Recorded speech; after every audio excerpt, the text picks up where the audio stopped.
Hello, everyone, and welcome to the next in our series of interviews with candidates who are on the Republican primary ballots for Cayuga County Legislature seats this June. We know early voting is starting on Saturday, June 12th, and primary day is Saturday, June 22nd. And with me today, I have Lydia Patti Ruffini, who is on the Republican primary for the District 3 Cayuga County Legislature seat. Her opponent in the primary is Jeffrey Emerson, who's a Port Byron Village trustee, and they are seeking the line to run in the general election against incumbent Ben Vitale, who's been representing District 3 for multiple terms now, and the district includes the towns of Mentz, Montezuma, and Troop, and in the district as well as the village of Port Byron. So as I said, I have Lydia Patti Ruffini with me today. Thank you, Lydia, for coming in. For being willing to do this. I guess we're not coming in. You're in your living room. I'm in my office. I appreciate you making the time, and I'll start off. Yeah, I'll start off just by asking you, tell us a little bit about yourself, some of your background, and what led you to make the decision to run for this office this year. I have been a New Yorker most of my life. I was born and raised in Cayuga, New York, which is near Buffalo. It's Western New York. And when I got older and decided to go off on my own, I found Central New York. And Central New York is a beautiful place. It's just the right pace. There's so much beauty around us. I don't have to tell you. And I decided that this is where I wanted to spend my life. And that's a great lead-in to why I'm doing this. Things in New York and in our county have become very difficult.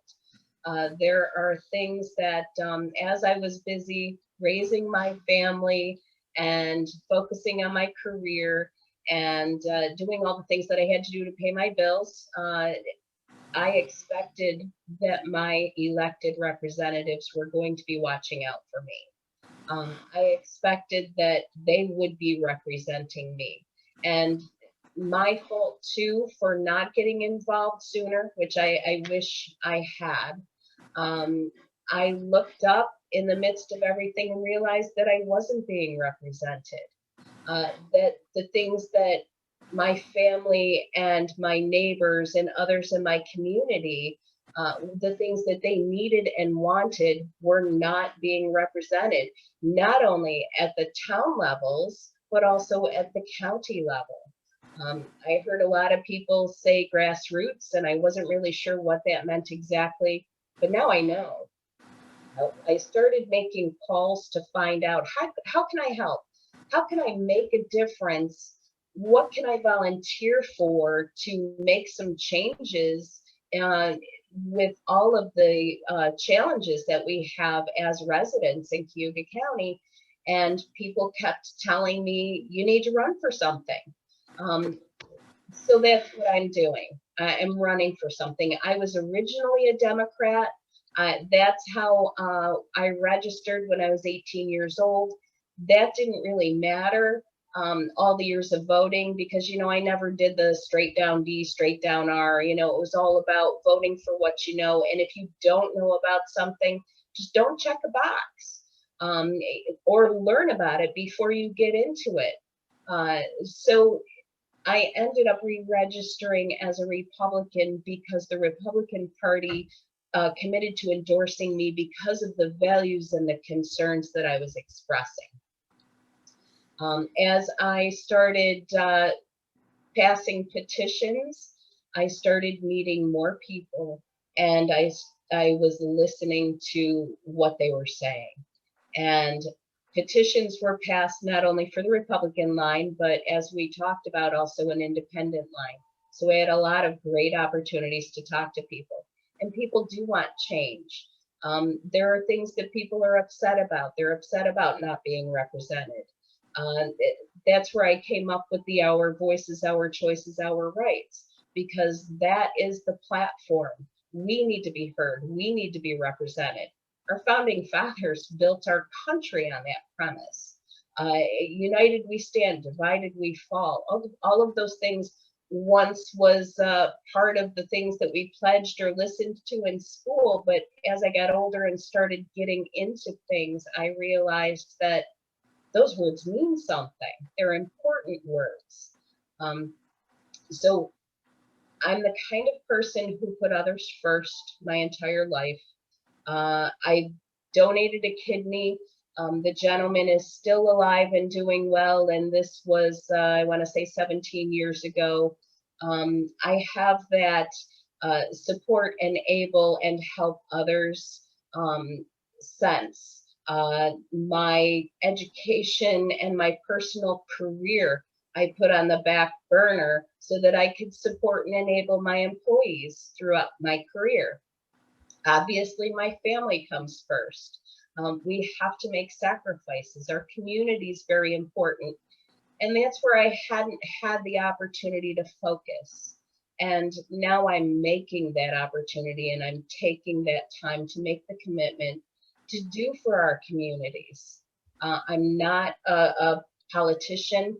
I've never been a government employee. I'm not doing this to pad my retirement. I have no personal agenda. It's a lot of work. I've committed a lot of my time and my money, personal savings, and I shouldn't say my money, my husband too. I have my family support for doing this, and they've been wonderful. When people kept telling me I had to run for something, I did a lot of soul searching and researching to find out, is this something that I could commit to? Because I don't take something on just a little bit. I jump in with both feet. And one of the things that I did was got my family's permission. You know, is this something? Because it's not just about me, it's about them as well. Who knows what they're going to be exposed to? Who knows how much work it was going to be for them? And they've been very supportive. I'm so pleased with them. And then others in our communities. They're very supportive. When I go and knock on doors and hand out my door hangers and put up my signs, I'm getting positive feedback. People actually thanking me, which really surprised me. You know, when somebody comes to your door, sometimes you're thinking, oh my gosh, what are you doing here? And then when you tell them what you're doing there and they say, wow, thank you for coming here. Thank you for talking to me. That just floored me. I was beside myself. I had not expected that. The community wants their voices heard. They feel like they can't attend meetings because when they go into meetings, they're either muted or they're bullied. And I heard so much about that. I am in the meetings. I'm attending Zoom meetings, and I'm a little disappointed with our current county legislator meeting setup because we can't talk. It's all just videoed. You have to rely on your legislators to bring your concerns and your statements into the meetings with them. And sometimes it's not easy to get that representation right now. In terms of, go ahead. No, that's okay. I was just going to ask you to kind of lead me a little bit to where you want to go. Understood. Yeah, no, I just, you know, for people who don't know you and who aren't familiar with your professional background, can you know, I know you have a long, extensive career. So I know it's a hard thing to do, but can you kind of boil down, you know, your professional background and what you've done in your career, just to give people a sense of that, you know, that experience? Absolutely, and thank you for letting me do that. And I'll try to be short. So I originally had my own business when I was younger. I found a niche. I went for it. I was very successful, but I had a young family, and I decided that I needed to rely on a corporation to take care of me should something happen, right? I got very sick. My daughter was young. I ended up with chickenpox when my daughter was 6 years old, and that's not good for an adult. So they kind of snapped me into a mortality mode. So I went to nursing school at Cayuga Community College, And I was just about in my last semester, and I ran out of funds, and I didn't want to seek public assistance to finish. So I went to work at Auburn Spark Plug. Do you remember that? Auburn Spark Plug? It was prior to my time here, getting here in 2004, actually. All right, so now I'm sounding older, but Auburn Spark Plug manufactured spark plugs and for the aviation industry and industrial industry. And I started off there in the customer service group and worked my way up to the business unit manager group.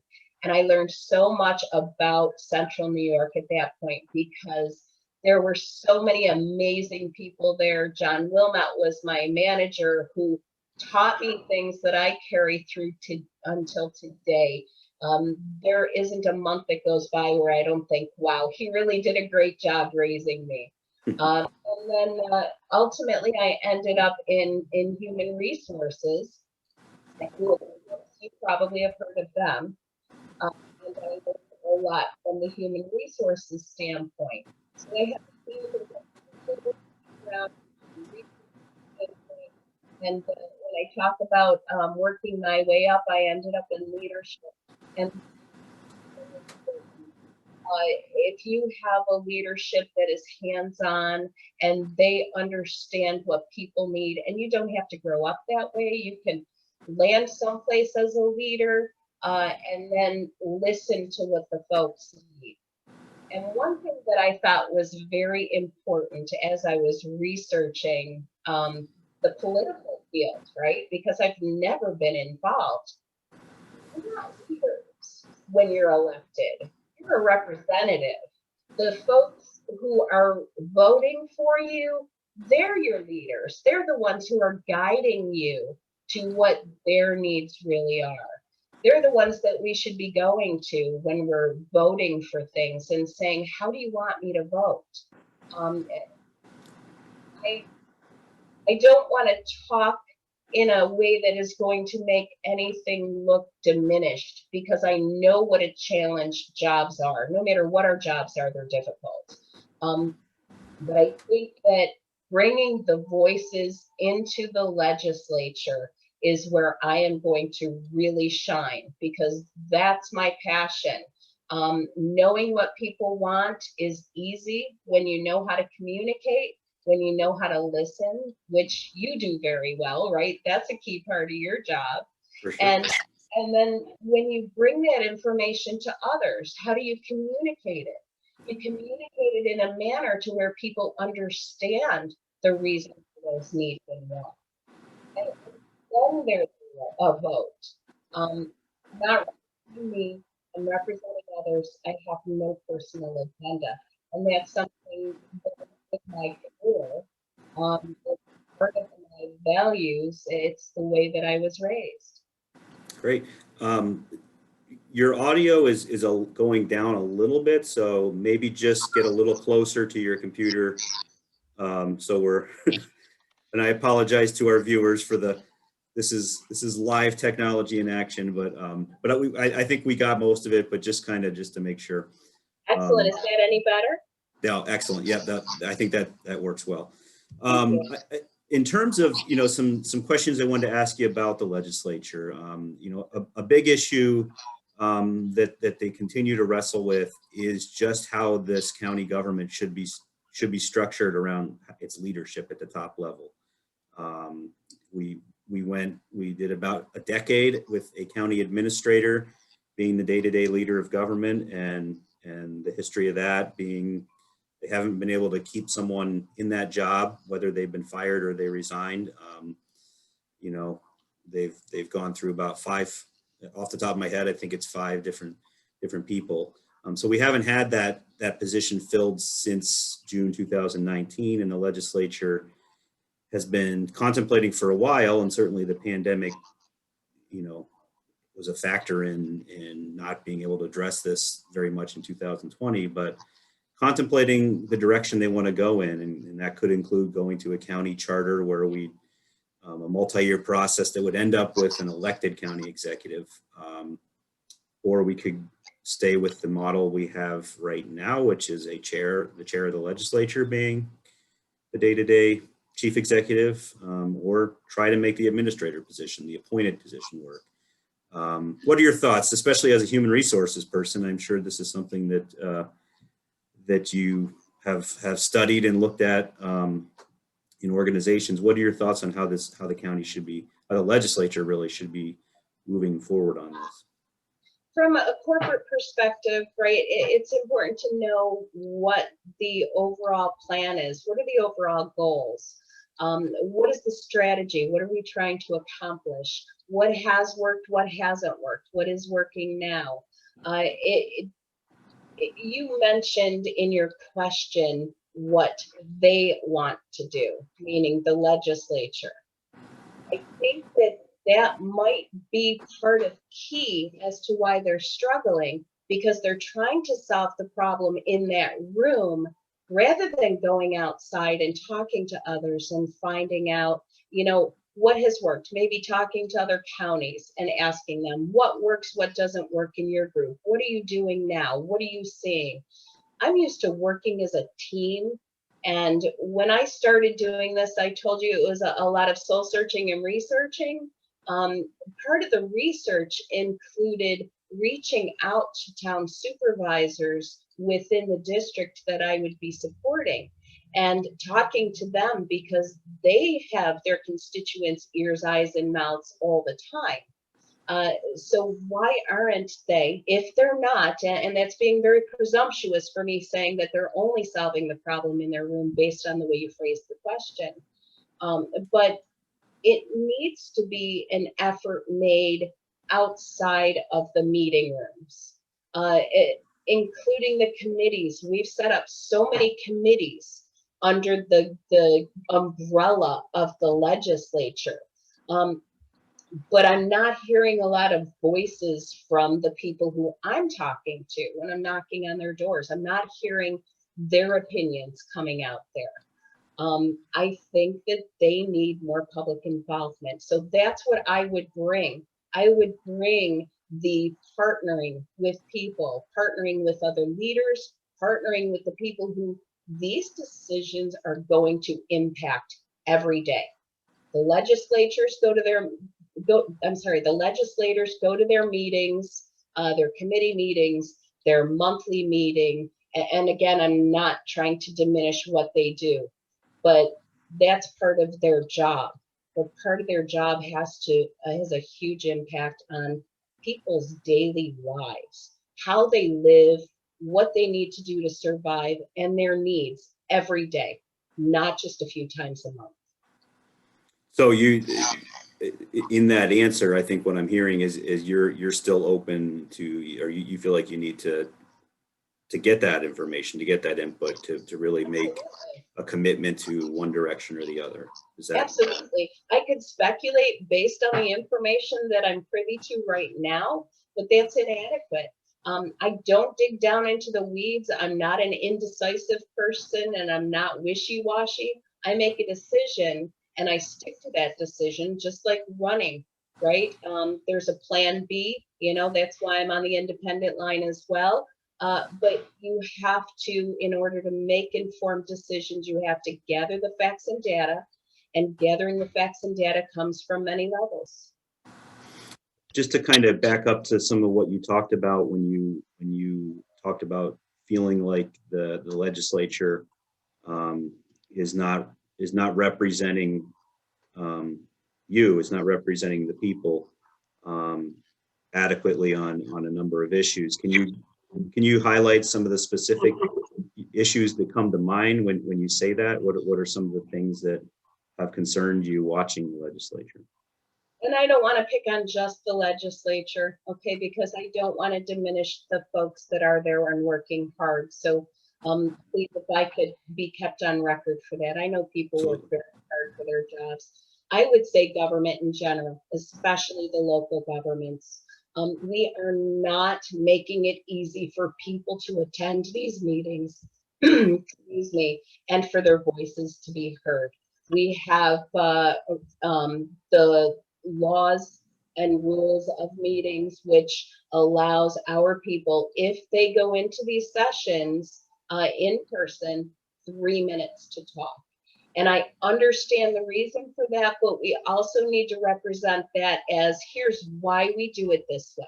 So we're having someone who one of our constituents who may have never attended a formal meeting, wanting to come into the town meeting because they want to get involved and they want their voice heard because they have genuine concerns or they're looking for help. And then we're telling them, according to Robert's rules, you have 3 minutes to talk right now, go. And I think it's unfair. It gives a very bad message. Currently, the legislature meeting is set up so that we don't get a voice because it's all Zoom. And when I attend these meetings, there's no option for me to talk. There's no options for me to send messages by text or communicate by typing. How am I being represented that way? So that's, to me, does not say that we are being represented. If you want an example, a specific example, back in August, we had a vote to give one of our legislators a $35,000 raise. The first challenge was we had to fight to get into that room. They were using, and I'm not diminishing the fear of the virus, but they were using that as an excuse to keep people out of that room. 2 months before that, they let a bunch of people into that room to beat up on one of their own, which was a shame as well, because now we're into the divide and conquer. It shouldn't be divide and conquer. It should be unite, assemble, and resolve. So we fought, we got into that room, we asked, please vote no. We're in turbulent and terrible, unprecedented times. You heard that word unprecedented probably 100 times over the course of the first 4 months of the shutdown. We were in a time where people were on unpaid furloughs. We had county employees who couldn't work. And yeah, I get it, they were on unemployment, but that doesn't cover their salaries. So the representatives were going to be sitting in a room, the 15 of them, and deciding to vote on giving one of their own a $35,000 raise. What does that say? That says a lot about what they're not in tune to. They weren't listening to the people. If they were listening to the people, they would have all voted no, including the person that voted for their own raise. This is one of the things that really upset a lot of the constituents who were aware of it, and that's another issue. Some of these decisions are not broadcast, that there is an upcoming vote about something along these lines where we're spending taxpayer dollars. When I walked around passing a petition to get them to reverse that vote, I had 2 people I had about 100 signatures, 2 people who knew this was going on in their county. If you don't attend the meetings, how do you know? There are ways to bring that information to the people. And that's one of the things that I'm asking my community about. What is the best way to bring information to you? Do I call you? Do I set up a monthly meeting? Do I text you? Do I email you? You know, what's the best way to get the information from meetings to you, because I'm attending them all right now, all that I am able to without conflict. There are 2 towns who actually meet on the same night every month, which kind of makes it challenging. But how can I get what's going on in these meetings to you? And then what is an easy way for you to tell me what you want brought into these sessions? Everybody has my phone number. Everybody has my website. Everybody has my email address. And when people call me, because when I go out and I hang these placards, if somebody's not home, I'm getting phone calls. I'm getting people saying, hi, thanks so much for stopping by. Tell me what you stand for. And I'm answering my phone. And if I'm not answering my phone, I'm calling them back. I might be on another call. That's an easy reach. And we don't get that type of easy reach in some of the representatives that we have now. and I know, and I said this, I'm prefacing this question to all candidates. I'm not asking you to sling mud, but nonetheless, you I don't have want to represent that way. I seriously don't. Absolutely, but nonetheless, you have an opponent. You have an opponent in this primary, and you'll have you'll have two opponents in the general, as Mr. Emerson also is on an independent line in the conservative line.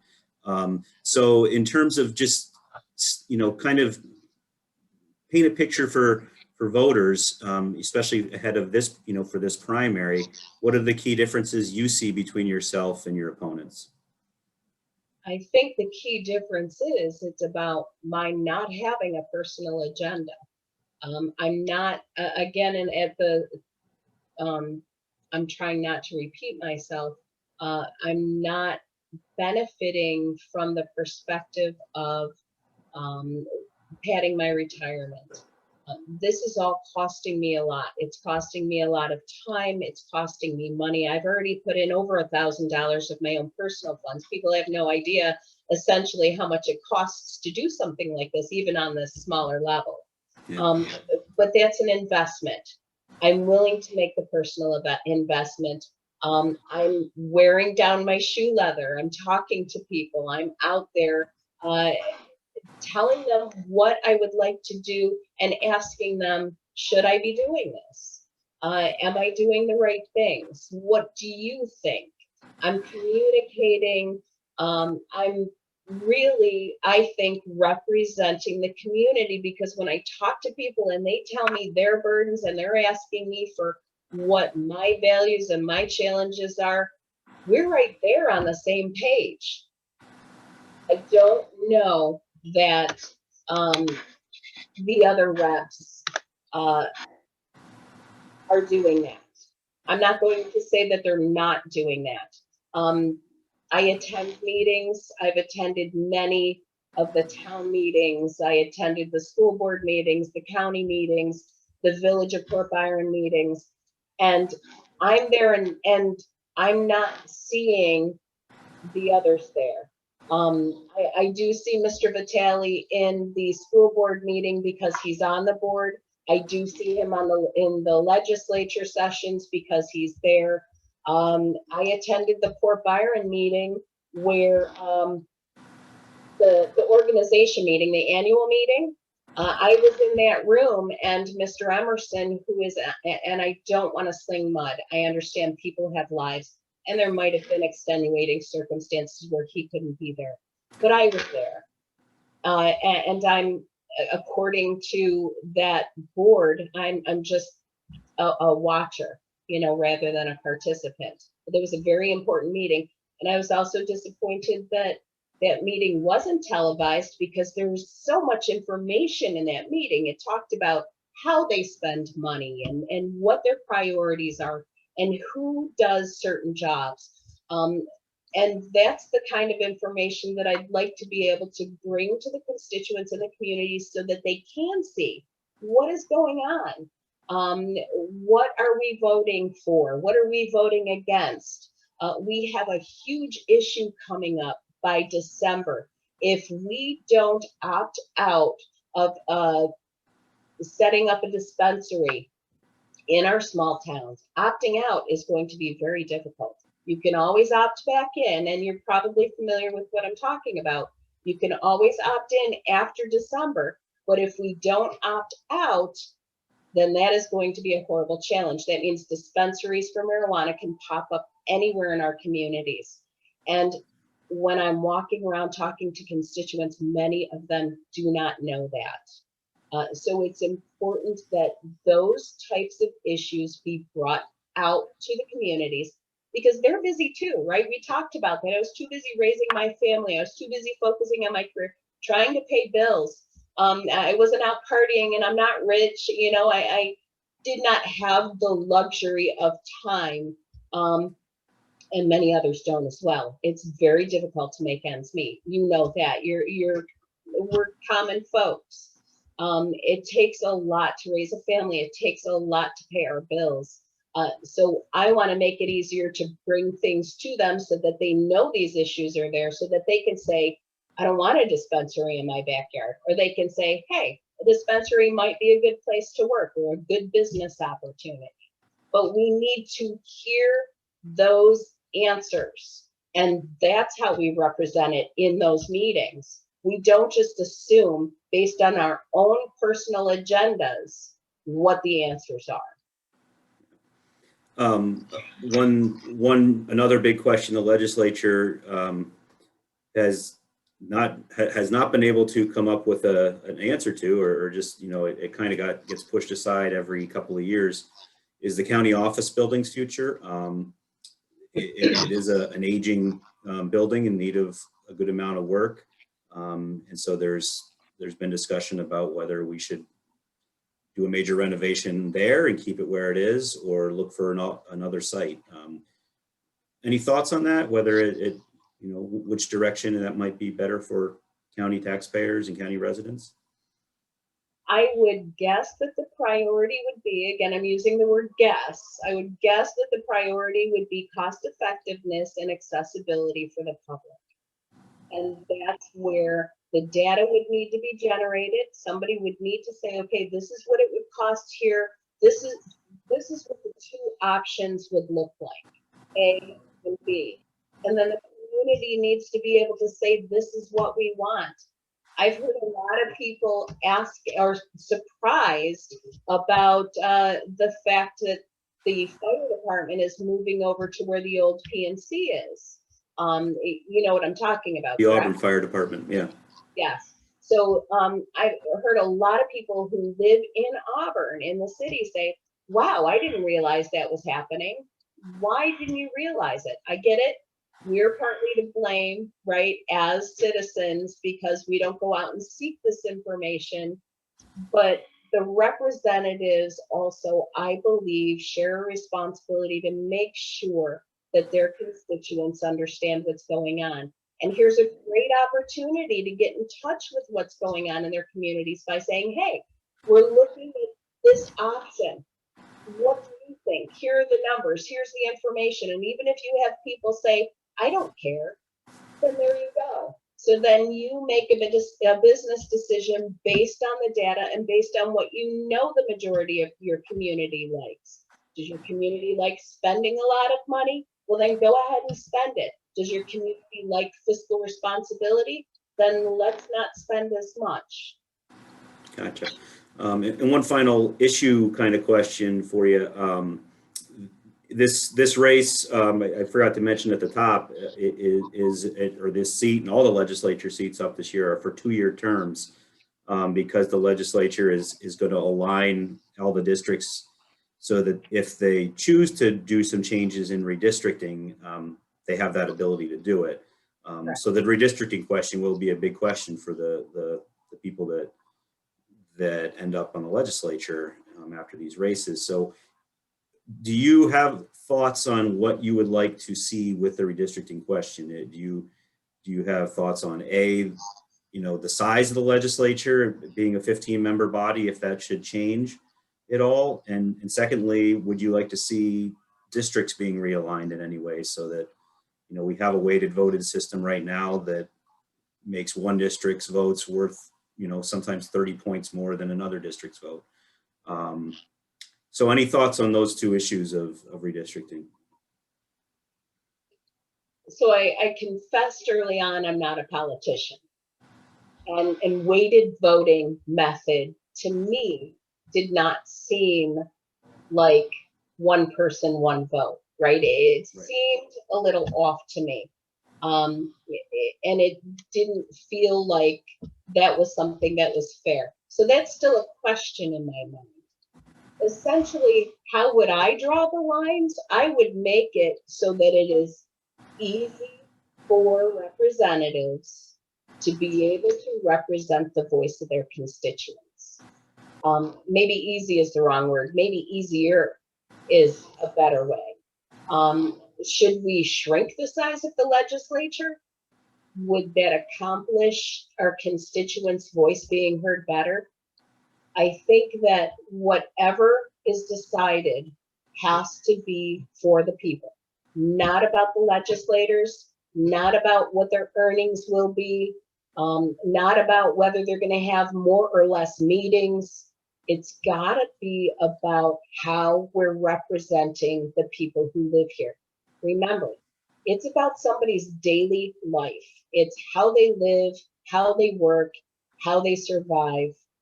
It's not about who gets the bigger title or more power. And I think that is how the decision should be made. Very good. Any final thoughts or issues that I failed to ask? We're kind of filled up a half hour here, and I want to try to keep everyone's as close to the same time as I can, to be fair. But any other issues you just want to make sure people are understanding about your candidacy? I think that we need to give representatives a more positive name. I think that we need to represent. I think that we need to earn trust. Right now, our country, our communities are so divided. A lot of people don't feel comfortable the way things are going. And as representatives, I think that we can work to make a huge difference in making people's lives better. That's the important thing.